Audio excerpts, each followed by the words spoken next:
السلام علیکم ورحمۃ اللہ وبرکاتہ۔ امید ہے آپ سب خیریت سے ہوں گے۔ ایک یہودی کو رسول خدا صلی اللہ علیہ وآلہ وسلم سے چند دینار قرض واپس لینا تھا۔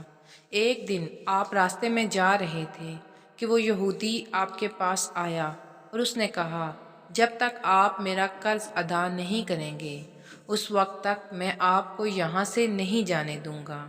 نبی اکرم صلی اللہ علیہ وآلہ وسلم نے فرمایا، اس وقت ادائیگی کے لیے میرے پاس کچھ بھی نہیں ہے۔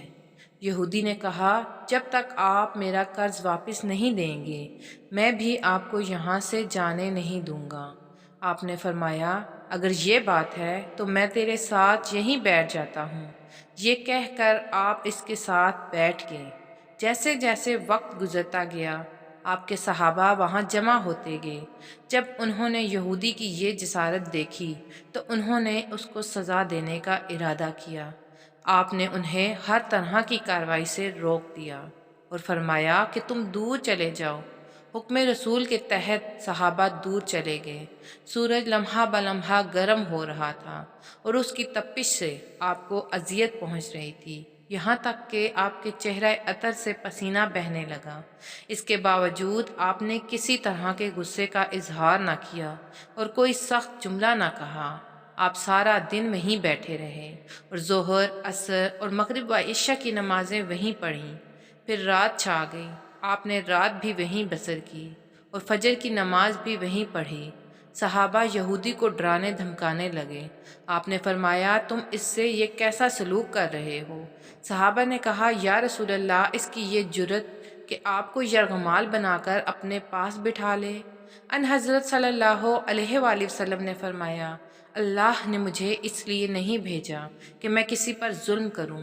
جب دن چڑھا تو یہودی نے کلمہ اسلام پڑھتے ہوئے کہا، اشہد ان لا الہ الا اللہ واشہد ان محمدًا عبدہ ورسولہ۔ میں اپنی دولت کا ایک حصہ راہ خدا میں دیتا ہوں۔ میں نے آپ کو اس لیے نہیں روکا تھا کہ میں آپ کی توہین کروں۔ اس ذریعے سے میں آپ کے پیمانے صبر کو آزمانا چاہتا تھا، کیونکہ تورات میں نے آپ کی یہ صفت پڑھی ہے، محمد بنت عبداللہ مکہ میں پیدا ہوگا اور طیبہ کی طرف ہجرت کرے گا۔ وہ تنخو اور سخت مزاج اور بیہودہ گوئی کرنے والا نہ ہوگا اور کوئی جھوٹی بات زبان سے نہیں کہے گا۔ اس طرح سے میں نے آپ کو یہاں رکھ کر اس بات کی تصدیق کی ہے کہ تورات نے بالکل سچ کہا تھا۔ رسول اکرم صلی اللہ علیہ وآلہ وسلم مبعوث پر رسالت ہونے کے 3 سال بعد تک خفیہ طور پر دعوت اسلام دیتے رہے۔ اس کے بعد اللہ تعالیٰ نے آپ کو حکم دیا کہ آپ کھل کر اللہ کا پیغام پہنچائیں اور لوگوں کو خدا کی طرف دعوت دیں۔ ایام حج شروع ہوئے تو پورے جزیرۃ العرب سے لوگ مکہ کی طرف آنا شروع ہوئے۔ نبی اکرم صلی اللہ علیہ وآلہ وسلم کوہ صفا پر چڑھے اور آپ نے بلند آواز سے فرمایا، میں اللہ کا رسول ہوں، تم اللہ رب العالمین پر ایمان لے آؤ۔ لوگ آپ کی طرف متوجہ ہوئے اور انہوں نے تعجب سے یہ اعلان سنا اور سب کی خواہش ہوئی کہ وہ اعلان کرنے والے کو دیکھیں۔ پھر آپ صفا سے اتر کر مروہ آئے اور وہاں پر بھی آپ نے 3 بار یہی اعلان کیا۔ جب ابو جہل نے ان حضرت صلی اللہ علیہ وآلہ وسلم کا یہ اعلان سنا تو اسے سخت غصہ آیا۔ اس نے زمین سے ایک پتھر اٹھا کر آپ کی پیشانی پر مارا۔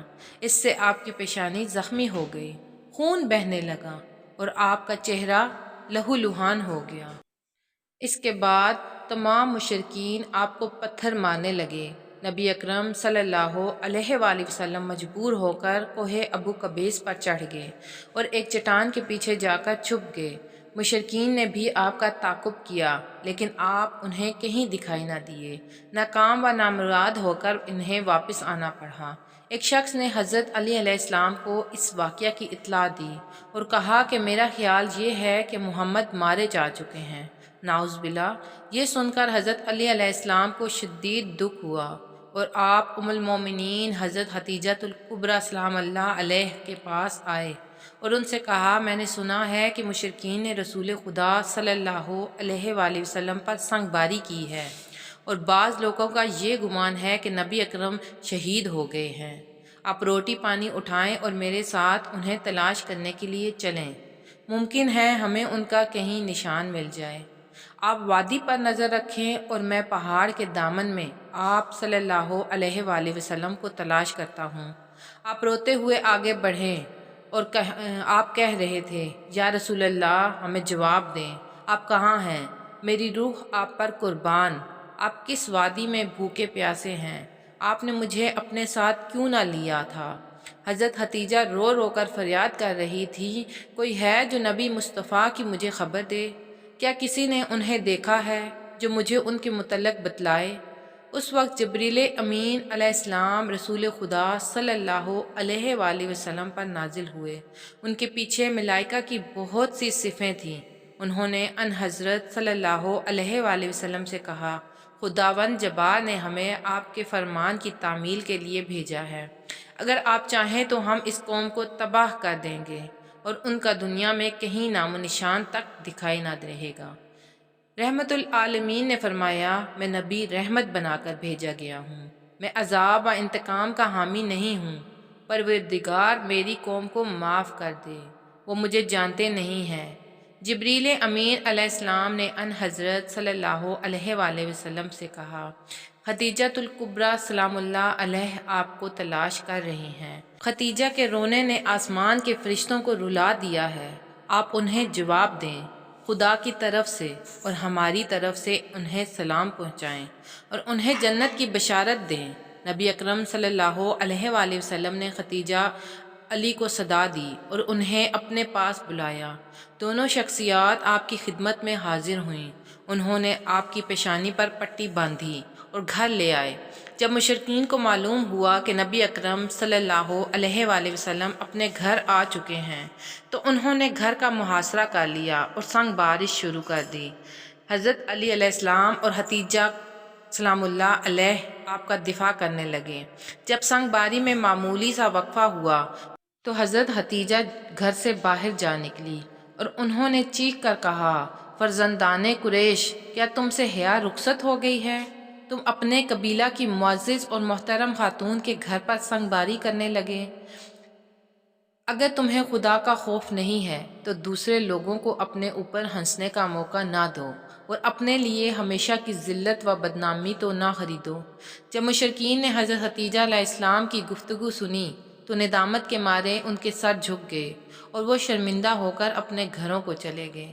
نبی اکرم صلی اللہ علیہ وآلہ وسلم نے دعوت اسلام کا آغاز ان روح افزا واقعات کے ساتھ کیا تھا۔ آپ پر کروڑوں سلام ہوں۔ آپ نے لوگوں کو گمراہی و ضلالت سے بچانے کے لیے قدم قدم پر تکلیف اٹھائیں اور صدمے برداشت کیے۔ محترم ناظرین، اگر میری آج کی یہ معلوماتی ویڈیو آپ کو پسند آئے تو براہ کرم اس ویڈیو کو لائک اور شیئر کر دیجیے اور میرے اسلام ورڈز چینل کو سبسکرائب کر لیجیے۔ جزاک اللہ خیرا کثیرا۔